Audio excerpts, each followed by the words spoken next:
Satoru Gojo. He's cool, handsome, powerful. Did I say handsome? The perfect shonen character in some ways. He is so amazing that even his own creator, Gege, doesn't even like him. A truly crazy notion because at first glance, it's hard to see why anybody wouldn't really like this guy. He has a great aesthetic, he's charismatic with his friends and students, and he's also a complete badass when he's fighting against his opponents. He seems like a flawless character. He was obviously a quick fan favorite during the anime's first season. But in the second season of Jujutsu Kaisen, we're already seeing that isn't true at all. On the surface, Gojo seems like the perfect character, but the truth of that is that he's a lot more than meets the eye. And in this video, we'll be discussing and analyzing some of the potential flaws of Satoru Gojo. And to start off, we should probably mention Gojo's a very complex individual. He's also one of the most vital figures in the Jujutsu world. The day he was born, the bounds of the world changed. He is the first person to inherit both the Limitless and the Six Eyes in 400 years. He's known to be the strongest sorcerer in the series. His sole existence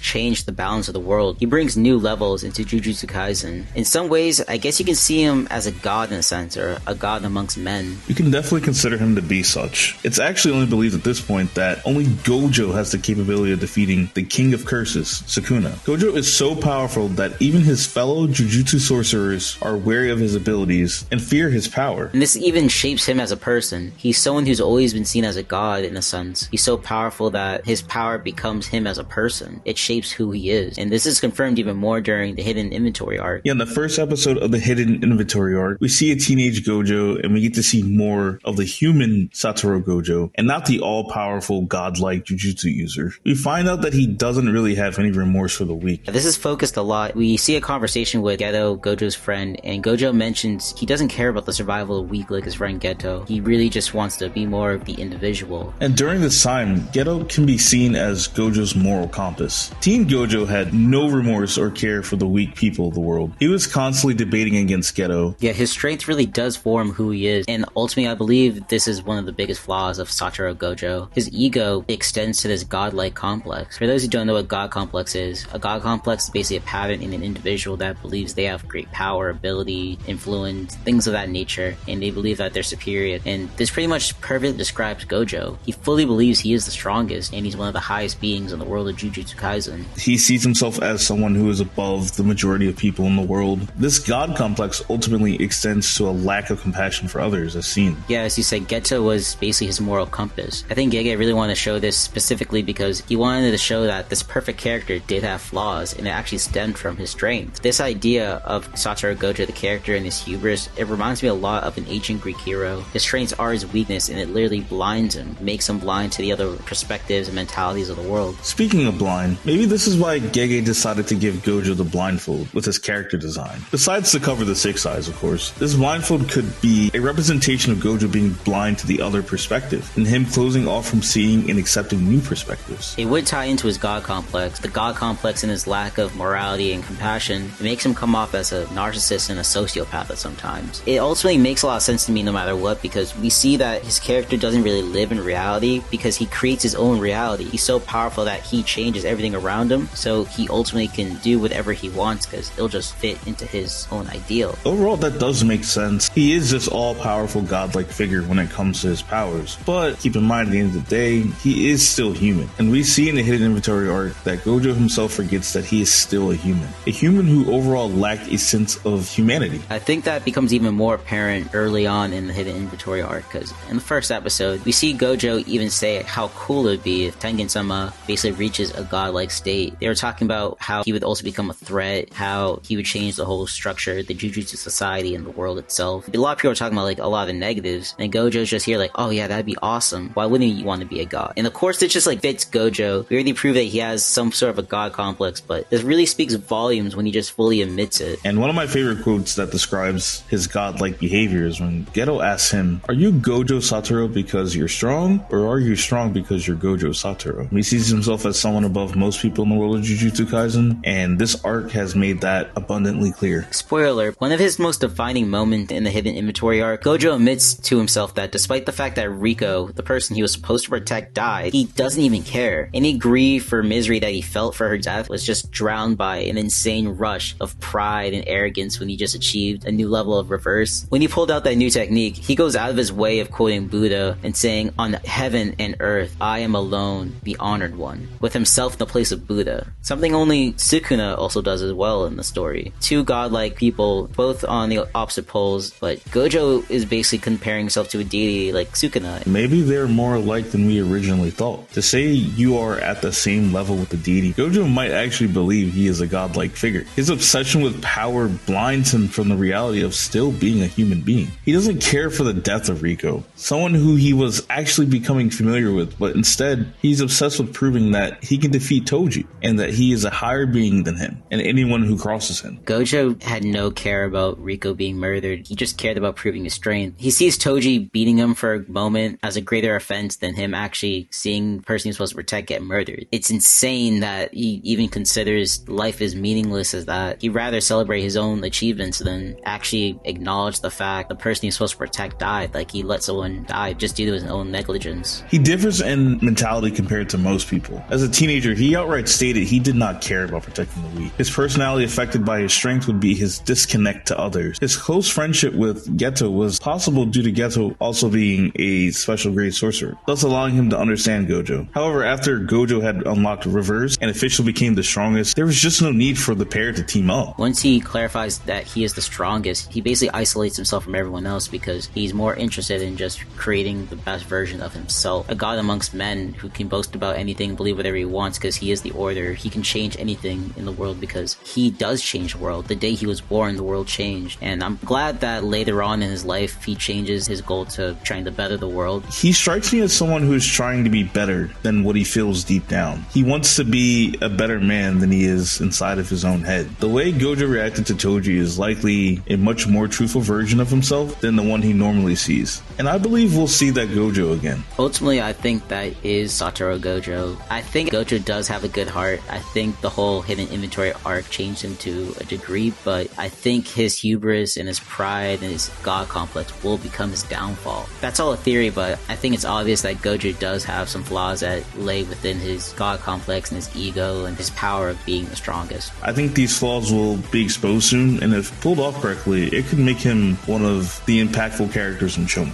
Yeah, I can say this is all a theory. This is us just analyzing Gojo and what he's done in the manga and the anime and how he might continue on in the story. This is all a theory, like I said, but at the end of the day, I do believe Satoru Gojo is his own worst enemy. I think this character who's so powerful at first glance and seems so perfect is also his biggest enemy. I really think about the quote, "The enemy is the inner me," and I think that reflects perfectly with Satoru Gojo. Satoru Gojo could just never be a perfect character, and now I have a better idea on why Gege hates Satoru Gojo. But what's your opinion? After hearing all of this, what do you think of Satoru Gojo? Let us know in the comments what you think, and thank you for sticking to the end. It's Tev. And it's Lotus. Peace.